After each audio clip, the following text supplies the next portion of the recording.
નમસ્કાર. ચાલો આજે અંગ્રેજીના એક બહુ જ સામાન્ય પણ એટલા જ મહત્વના શબ્દને સમજીએ. આ શબ્દ છે ઓવર. ઓવર આપણે એનો ઉપયોગ વારંવાર કરીએ છીએ, પણ એના અલગ અલગ અર્થ કદાચ આપણા ધ્યાનમાં નથી હોતા. તો શરૂઆત એક મજાના સવાલથી કરીએ. અહીં બે ચિત્રો દેખાય છે, બરાબર? એકમાં વિમાન ઘરની ઉપરથી ઉડી રહ્યો છે અને બીજામાં એક છોકરો ખાબોચિયું કૂદી રહ્યો છે. હવે વિચારો તો, આ બંને ચિત્રો વચ્ચે એવો કયો એક અંગ્રેજી શબ્દ છે જે કોમન છે? ચાલો ઓવરના સૌથી પહેલા અને સૌથી વધુ વપરાતા અર્થથી શરૂઆત કરીએ. તો ઓવરનો મૂળભૂત અર્થ એકદમ સિમ્પલ છે. જ્યારે કોઈ એક વસ્તુ બીજી વસ્તુની ઉપર હોય પણ તેને અડતી ન હોય, મતલબ બંનેની વચ્ચે થોડી જગ્યા હોય. આનું સૌથી ક્લાસિક ઉદાહરણ છે આ વાક્ય, the bridge is over the river, એટલે કે પુલ નદીની ઉપર છે. અહીં પુલ નદીના પાણીને સ્પર્શ નથી કરતો, બસ તેની ઉપરથી પસાર થાય છે. હવે આપણા ઘરમાંથી જ એક ઉદાહરણ લઈએ. The fan is over the bed, પંખો પલંગની ઉપર છે. અહીં પણ જુઓ, પંખો પલંગને અડતો નથી, બસ તેની ઉપરની બાજુએ છે. અને કુદરતમાંથી પણ એક ઉદાહરણ જોઈએ તો a cloud is over the hill, એટલે કે વાદળ ટેકરીની ઉપર છે.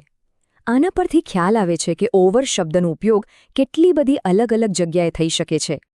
સરસ. તો આપણે એ તો સમજ્યા કે કોઈ સ્થિર વસ્તુ ઉપર હોય ત્યારે ઓવર વપરાય, પણ જ્યારે કોઈ ગતિમાં હોય, કોઈ ક્રિયા થતી હોય, ત્યારે ઓવરનું શું અર્થ થાય? ચાલો એ જોઈએ. આને સમજવા માટે આ સ્લાઇડ એકદમ પરફેક્ટ છે. અહીં એક ક્રિયા બતાવી છે.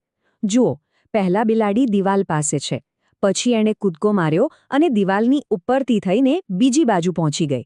આ જે એક બાજુથી બીજી બાજુ જવાની ક્રિયા છે ને, એને બતાવવા માટે ઓવર વપરાય છે. હવે પેલો છોકરો યાદ આવ્યો જે શરૂઆતમાં જોયો હતો ને, એ પણ બસ આ જ કરી રહ્યો છે.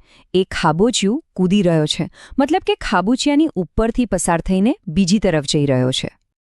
ચાલો હવે ઓવરનો વધુ એક રસપ્રદ ઉપયોગ જોઈએ, અને એ છે કોઈ વસ્તુને ઢાંકવા માટે, એટલે કે કવર કરવા માટે.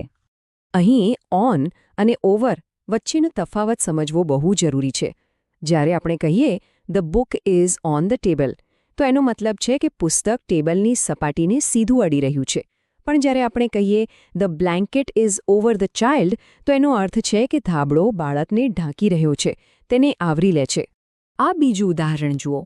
શી put a cloth over the cage, એટલે કે તેણે પાંજરા પર કપડું નાખ્યું. અહીં ઓવરનો અર્થ માત્ર ઉપર નથી, પણ આખા પાંજરાને ઢાંકી દેવું એવો થાય છે. તો ત્યાર સુધીમાં આપણે ઓવર વિશે જે પણ કંઈ શીખ્યા એને ચાલો એકવાર ફટાફટ યાદ કરી લઈએ અને જોઈએ કે આપણી આસપાસ એ ક્યાં ક્યાં જોવા મળે છે. તો ટૂંકમાં કહીએ તો ઓવરના આ 3 મુખ્ય ઉપયોગ છે. પહેલો, કોઈ વસ્તુને ઉપર હોવું પણ અડ્યા વગર.